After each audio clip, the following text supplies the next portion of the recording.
L'Italia è famosa per la bellezza e l'eleganza, ma nel 1968 la nazionale di calcio non rispecchia l'immagine del paese che ospita le ultime 4 gare dei campionati europei. L'atmosfera, l'ambiente non era dei più facili. I padroni di casa approdano in finale in un modo insolito. Avevamo veramente fortuna perché con una monetina potevamo essere 2 centimetri così e eravamo fuori. Gli inglesi, detentori della Coppa del Mondo, sono rivali temibili. Erano grandi fuoriclasse. Ma la loro reputazione non serve a molto. È stata la partita più violenta che abbia mai giocato. Nel 68 l'Italia è scossa dalle rivolte studentesche e dagli scioperi contro la società dei consumi, la guerra in Vietnam e il sistema scolastico obsoleto. In seguito agli scontri ci sono centinaia di feriti e a marzo l'Università di Roma chiude per 12 giorni. Così, alla vigilia degli europei, il paese si aspetta che la nazionale dia alla gente un motivo per festeggiare. Inoltre, gli azzurri sono reduci dalla misera prestazione nella Coppa del Mondo di 2 anni prima, quando perdono 1-0 contro la Corea del Nord e tornano a casa dopo la prima fase con una sola vittoria. Il calcio italiano in quel periodo veniva dalla vergogna di Middlesbrough, che nel 66 avevamo perso dalla Corea del Nord ai mondiali inglesi. Puoi immaginare cosa successe nel nostro paese dopo una simile sconfitta e una simile frustrante eliminazione. Nel 68 cominciò piano piano la riscossa della nazionale. Veniva da un momento critico del calcio italiano, del calcio scommesse, e quindi l'atmosfera, l'ambiente non era dei più facili. Per accedere alle semifinali, l'Italia deve superare la Bulgaria ai quarti, che si disputano in sfide di andata e ritorno. I bulgari vincono 3-2 fra le mura amiche e il ritorno è una partita molto speciale per Zoff, che raggiungerà le 112 presenze in nazionale. Questo è il ricordo più bello che ho, perché è stato il mio esordio in nazionale, di conseguenza ce l'ho ben presente quella partita.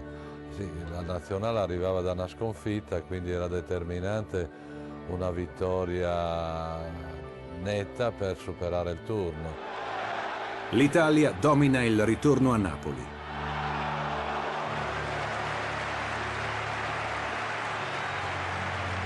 Al 14° minuto Prati sigla il gol dell'1-0 per gli azzurri. Io esordì con una partita con la Bulgaria fuori casa, si perse 3-2, però riuscì a fare 2 gol. Poi dopo 15 giorni partita di ritorno a Napoli, 2-0, riesco a fare gol ancora. Il 2-0 di Domenghini ribalta il risultato dell'andata e di lì a poco l'Italia viene scelta come paese ospitante delle ultime 4 gare. In semifinale gli azzurri incontrano i sovietici, vincitori dei primi europei del 60. Invece i campioni del mondo inglesi affrontano la Jugoslavia. Il Milan è il primo club italiano a vincere la Coppa dei Campioni nel 63. Il 2-1 con i portoghesi del Benfica a Londra è il primo di 3 trionfi consecutivi da parte di una squadra italiana.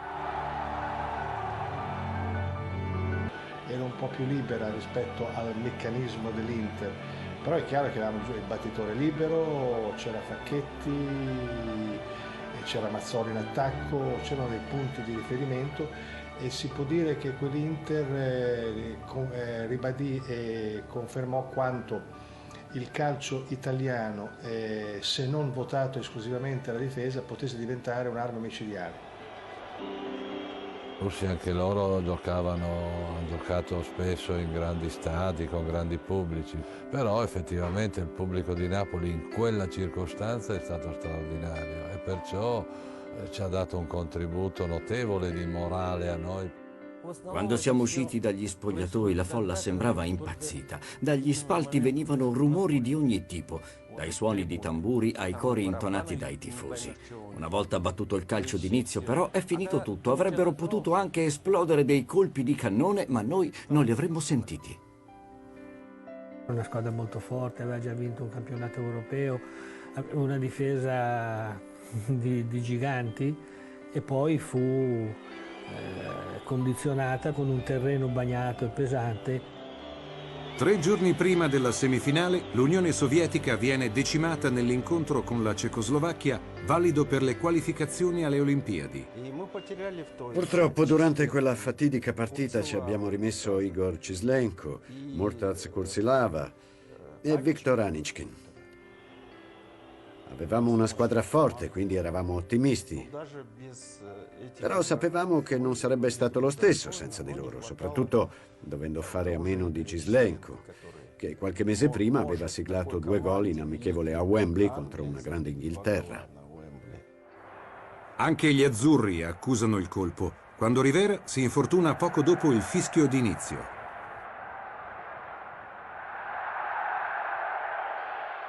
Al primo minuto si fece male Rivera, allora non c'erano i cambi, rimase in campo Zoppo. Giocare in 10 su un terreno che era molto allentato contro quella squadra che faceva della forza fisica la dote quasi migliore fu veramente molto molto difficile, ci fu un grande sacrificio da parte di tutti. La cosa importante è stato il sostegno del pubblico, perché veramente i 70.000, 80.000 del San Paolo ci hanno sostenuti alla grande ed ogni volta che prendeva la palla la Russia c'era tutto un fischio. La rete fin dalle prime battute. Dino era uno dei portieri più bravi, cioè, anche se era ancora, diciamo così, all'inizio, penso che sia stato, cominciava già a essere uno dei portieri più forti del mondo, perché aveva classe, aveva soprattutto calma, era un portiere molto molto pacato, molto tranquillo, trasmetteva tranquillità alla difesa, e penso che certamente ci ha dato molta fiducia, perché è molto importante avere fiducia in un portiere, soprattutto la difesa gioca più tranquilla. Il portiere è sempre determinante, non credo, non lo sono, in genere io non ho mai avuto queste riconoscenze, quindi insomma probabilmente ho fatto la mia parte. Prima del fischio di inizio, il portiere russo fa coraggio al collega all'esordio in nazionale. Prima del match avevo l'impressione che Zoff fosse nervoso, quindi gli ho dato una pacca sulla spalla e gli ho detto di stare tranquillo. Il primo tempo finisce a reti bianche. Nella ripresa entrambe le squadre fanno tutto il possibile per passare in vantaggio.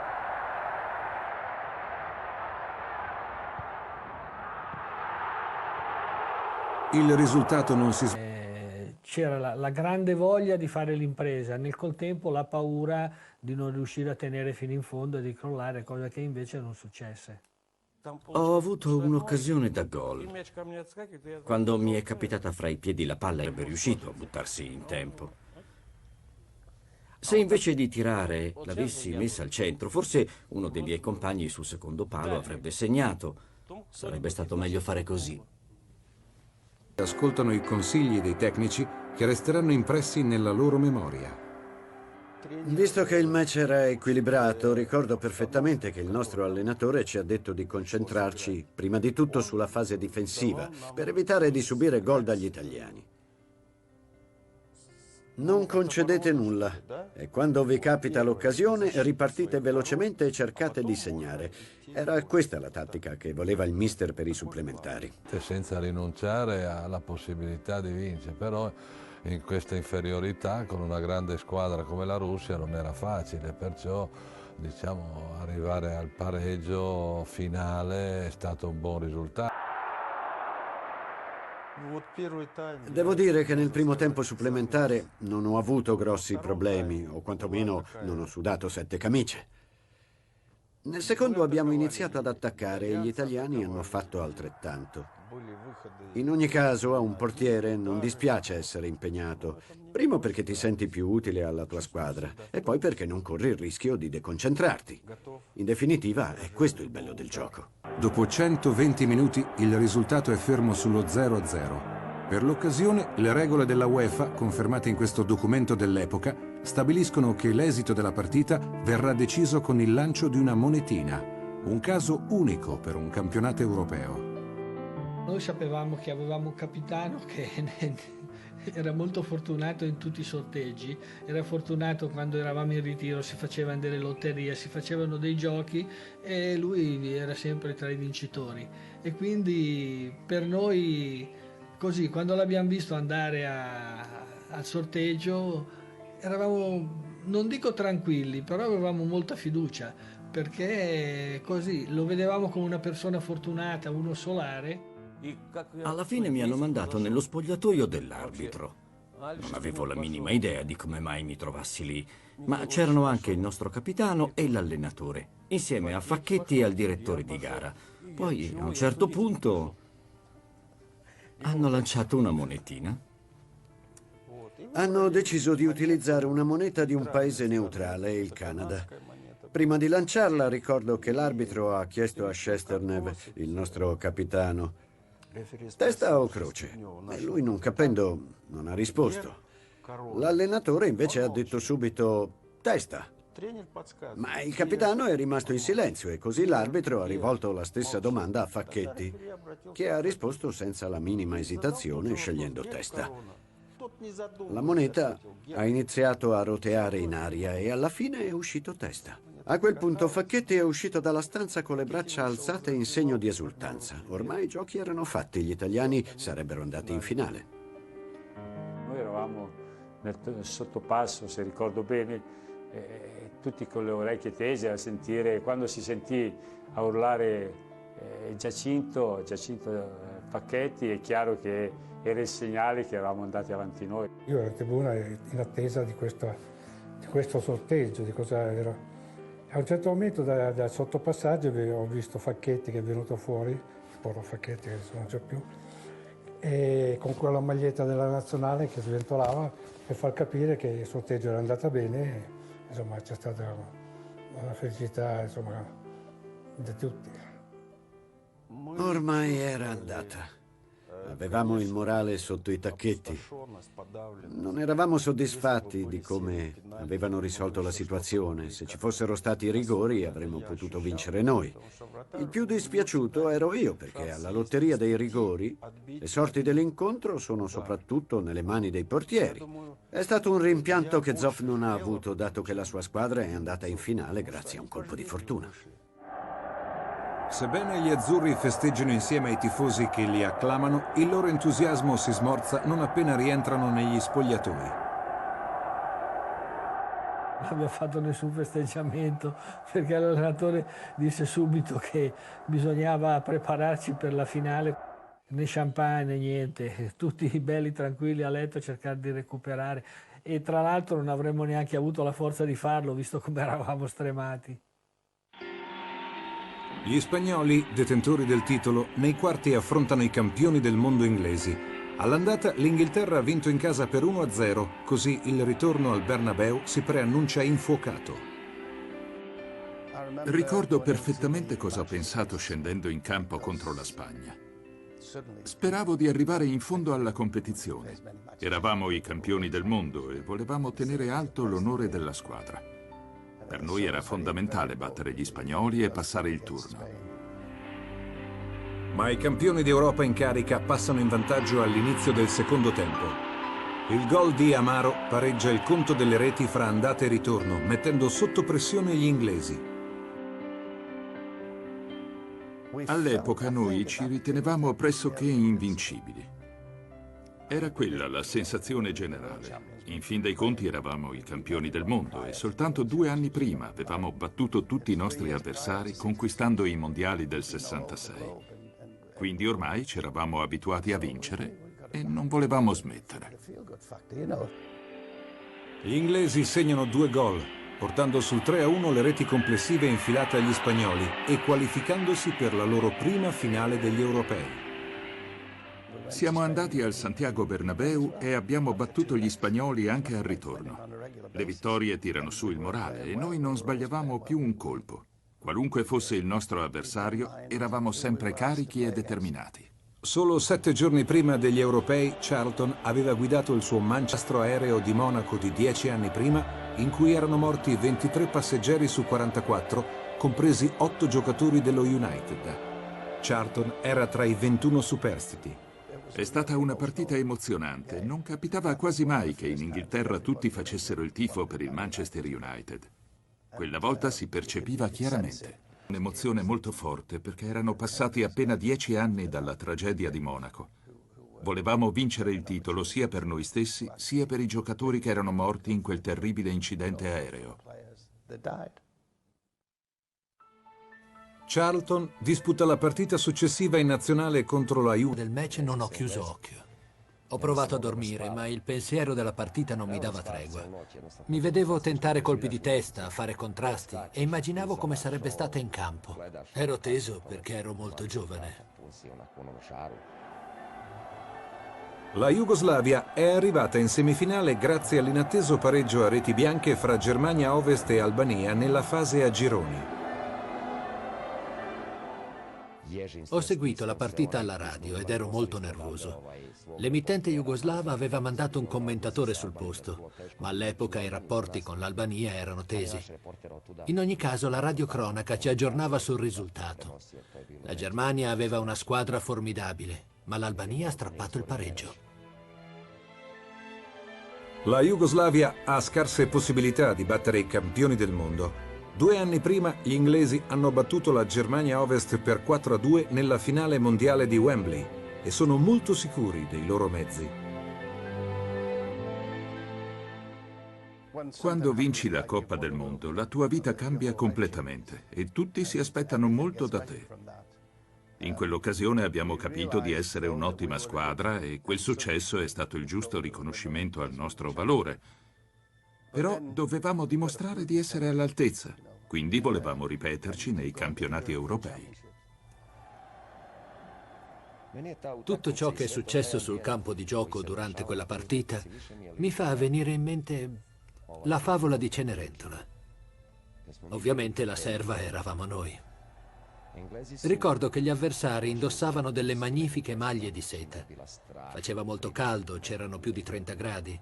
E che ci crediate o meno, noi avevamo casacche di lino spesse quasi quanto delle coperte.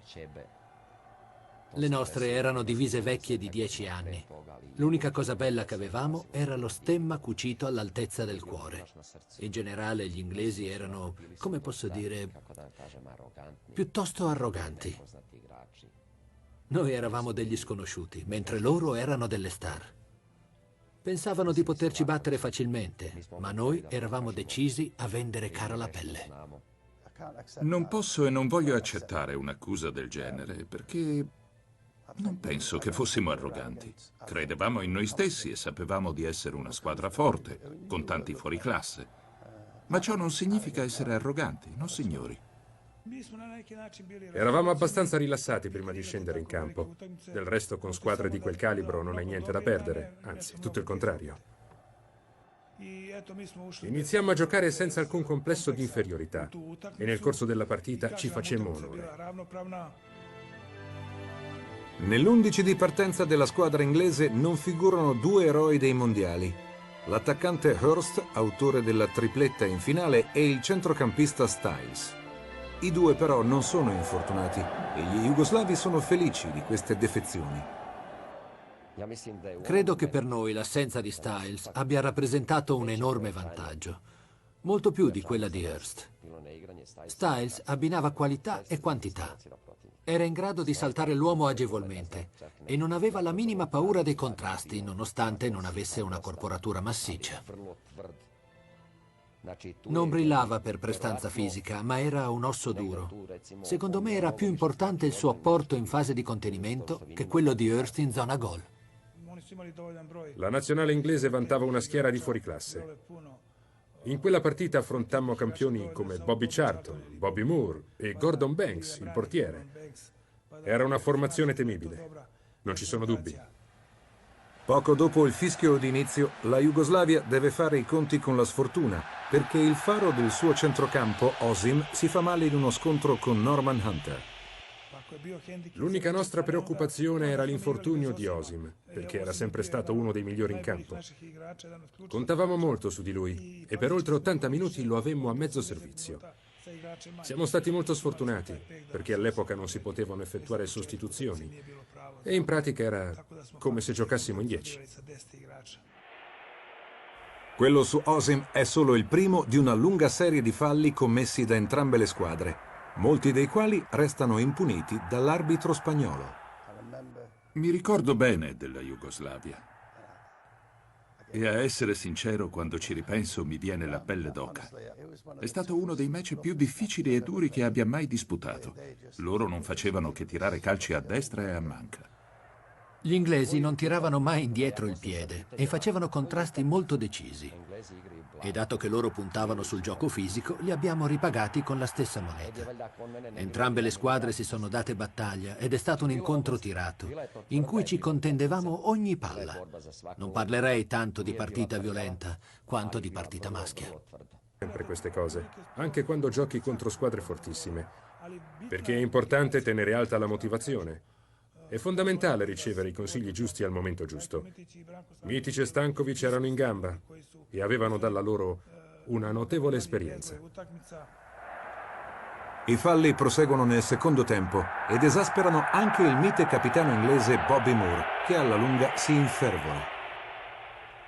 Se sei un campione, devi essere preparato al fatto che i tuoi avversari sono disposti a tutto pur di batterti. Gli jugoslavi non facevano tanti complimenti e la partita ha preso una brutta piega.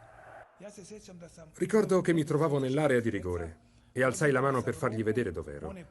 Così lui crossò verso di me. Lì per lì mi sembrò che la sfera... Erano davvero scandalosi, ci trattenevano per la maglia, ci spingevano, ci riempivano di calci. Era un giocatore che non si lamentava mai. Sembrabile e vi assicuro che non era nel suo stile ricorretto agli inglesi. Anzi, eravamo pari perché avevamo giocato quasi tutta la partita con un uomo in meno. Però Questa è la seconda volta che la Jugoslavia arriva in finale agli europei. Ero davvero abbattuto. Non ricordo di essere mai stato così depresso come quella volta. È stata la partita più violenta che abbia mai giocato. La Jugoslavia si appresta ad affrontare gli azzurri in finale, ma i pronostici le sono nuovamente contrari. Nella finale per il terzo e quarto posto contro l'Unione Sovietica, l'Inghilterra può contare su Hurst e Styles. È la prima delle due finali che si disputeranno all'Olimpico di Roma. Io e i miei compagni sapevamo di avere delle responsabilità. Essendo campioni del mondo in carica, dovevamo dimostrarci all'altezza, perciò abbiamo cercato di dare tutto. L'URSS manda in campo la stessa squadra che ha perso contro l'Italia per una monetina. A essere sincero, non ci siamo fatti prendere dal panico all'idea di dover affrontare l'Inghilterra.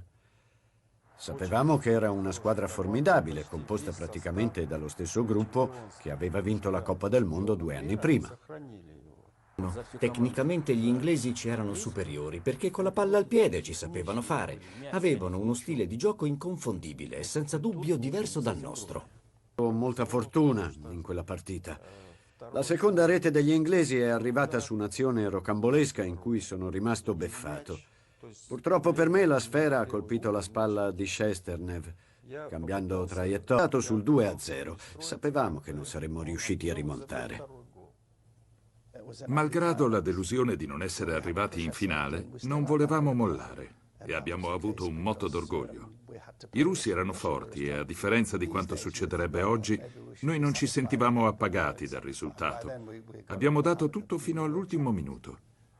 E se non altro, alla fine potevamo dire di essere arrivati terzi.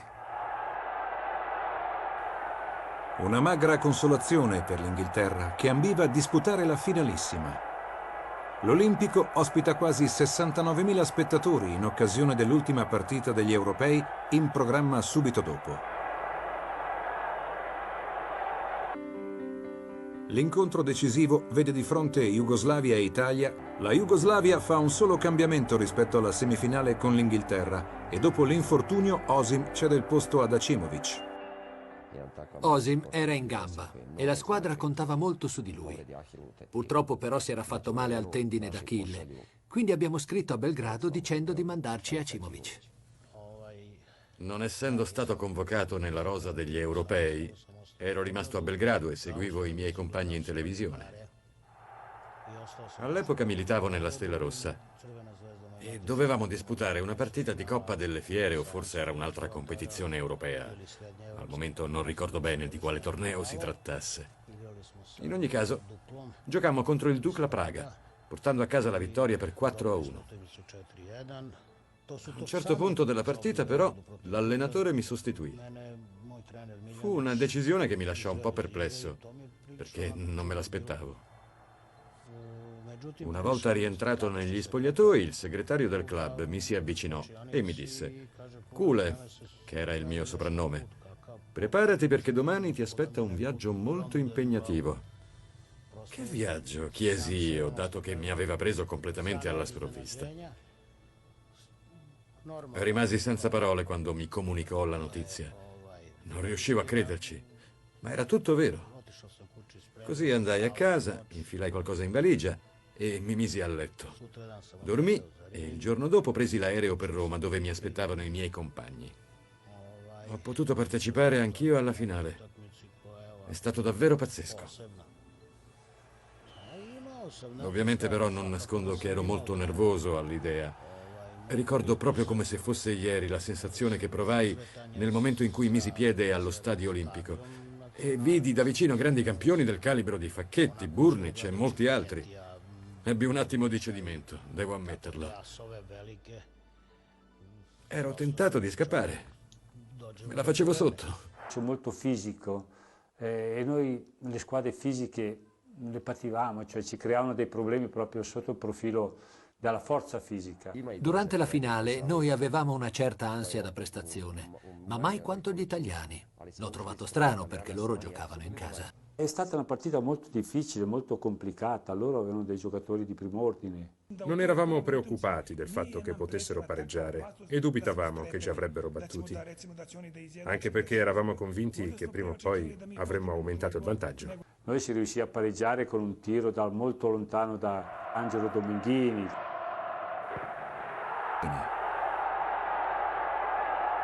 Strappare il pareggio in quella partita è stata una grande cosa, perché eravamo veramente in difficoltà in quella partita. È stato più scaltro Angelo a tirare prima che loro s'erano, perché non c'era l'obbligo che tu devi aspettare l'arbitro a fischiare per tirare la punizione. Loro si stavano mettendo in barriera e Angelo ha visto che c'era la possibilità di sorprenderli. Gli azzurri hanno pareggiato grazie a un calcio di punizione. La sfera è passata in mezzo alle gambe di uno dei nostri in barriera e dietro non c'era nessuno. Il portiere non è intervenuto in tempo e la palla si è infilata in rete, portando il risultato sull'1-1. Nei tempi regolamentari non ci sono altre occasioni e si va ai supplementari, come era successo nell'edizione inaugurale degli Europei, che aveva visto fra i protagonisti sempre la Jugoslavia. Nei primi 15 minuti la fortuna aiuta Zoff. Musemic sfiora la rete del sorpasso. Gli azzurri conquistano una punizione, ma Pantelic para senza problemi. La partita finisce 1-1 e gli europei si decideranno nella replica che verrà disputata 2 giorni dopo. Loro giocarono veramente molto meglio di noi, fummo in difficoltà tutta la partita e quindi anche qua diciamo si vedeva che era probabilmente l'anno fortunato, perché loro erano una grandissima squadra con Zeiss in modo particolare. Credo proprio che tutti i miei compagni fossero orgogliosi di essere riusciti a tenere testa agli italiani. Li avevamo affrontati con grande concentrazione, impedendogli di giocare. Eravamo molto delusi perché non avevamo ottenuto il risultato che avremmo meritato. D'altro canto, però, ci sentivamo soddisfatti del pareggio, perché avevamo dimostrato che la vittoria con l'Inghilterra non era stata un colpo di fortuna. Rischiamo molto, perché la Jugoslavia giocò una grande partita, probabilmente meritava anche di vincerla quella partita, e forse lo sbaglio è che dovete ripetere la finale. La ripetizione della finale si gioca di nuovo all'Olimpico e mentre la Jugoslavia cambia un solo giocatore, l'Italia ne schiera 5 nuovi, fra cui anche Mazzola. jugoslavi non avevano delle riserve molto brave, avevano dei discreti giocatori e forse anche illusi dal modo come avevano gestito la partita, la prima partita, pensarono comunque di essere superiori. Non avevano fatto i conti con i 5 che entravano, che erano freschi e avevano voglia di conquistarsi un posto. Uno degli azzurri esclusi da questa seconda finalissima è Prati, che però non rimane amareggiato. Quando arrivi a quei livelli io credo che chi gioca e chi non gioca si sente sempre parte. È chiaro che poi essendo il titolare che la gioca proprio al 100% è una grande soddisfazione, però quello che sta in panchina soffre di più. Per noi la ripetizione della finale era persa in partenza. Dopo aver iniziato il riscaldamento in campo, ci siamo accorti che Petković si teneva la mano sullo stomaco. Aveva un'ulcera. Era una grave perdita, perché all'epoca non era permesso fare sostituzioni a partita in corso. Per fortuna è successo prima del fischio d'inizio e abbiamo potuto schierare Osić. Credo che giocammo, quello che sorprese secondo me la Jugoslavia fu che facemmo noi la partita, cosa che nell'altra partita non era successo, e loro, essendo tecnicamente molto bravi, di solito riuscivano a gestirla loro la partita. Invece quella volta noi riuscimmo, soprattutto in mezzo al campo, a essere superiori, ad arrivare prima sulla palla, a ripartire, e questo li sorprese molto. Purtroppo a quel punto non ci restavano molte alternative e dovendo schierare una formazione rabberciata temevamo che non ci sarebbe stato nulla da fare. Del resto era insperabile che, pur essendo in casa e potendo contare sul sostegno dei propri tifosi, i padroni di casa giocassero sottotono per la seconda volta di fila. Gli è arrivata una palla dentro l'area di rigore sul corridoio e infatti si parlava che lui fosse in fuorigioco. Lui arrivò, prese questa palla di sinistro, la piazzò sull'angolino e passammo in vantaggio 1-0 con la contestazione degli jugoslavi che pensavano che fosse in fuorigioco. Dopo aver subito quel gol, non vedevamo l'ora che la partita finisse per poter tornare a casa. La vittoria contro l'Inghilterra ci aveva regalato grande entusiasmo e determinazione, mentre la ripetizione della finale ci ha tagliato le gambe. Malgrado il morale a terra, la Jugoslavia ha la possibilità di pareggiare. Invece subisce il secondo gol realizzato da un giocatore che ha debuttato in nazionale appena 2 giorni prima. Io ero fuori dal cerchio dell'area di rigore. Il gol che ci ha permesso, diciamo, di vincere la partita, almeno di dare un po' più tranquillità. Sul 2-0 non siamo stati più tranquilli che sul 1-0. Nel secondo tempo gli azzurri sfiorano il 3-0 con un colpo di testa di Gigi Riva che però finisce fuori. Era come se corressimo a vuoto.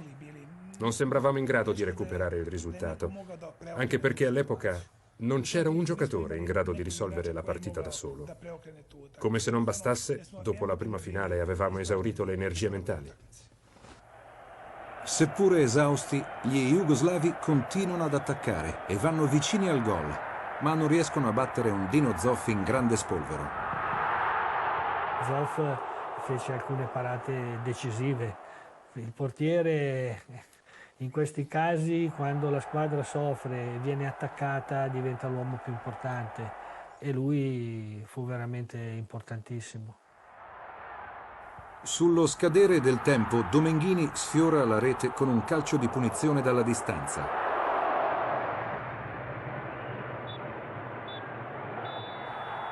Il fischio finale incorona l'Italia campione d'Europa per la prima volta nella storia. Forse la prima partita calcistica che la coreografia del campo è stata straordinaria, perché dopo la vittoria tutti erano con gli accendini, tutti i fuochi nello stadio.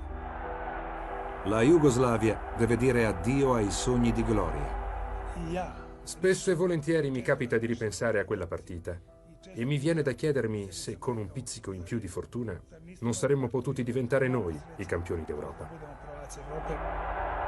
Sei felice perché hai fatto contento tanta gente, tanti tifosi, dai più piccoli ai più grandi. Lì il tifoso è unico, non è suddiviso come nei club.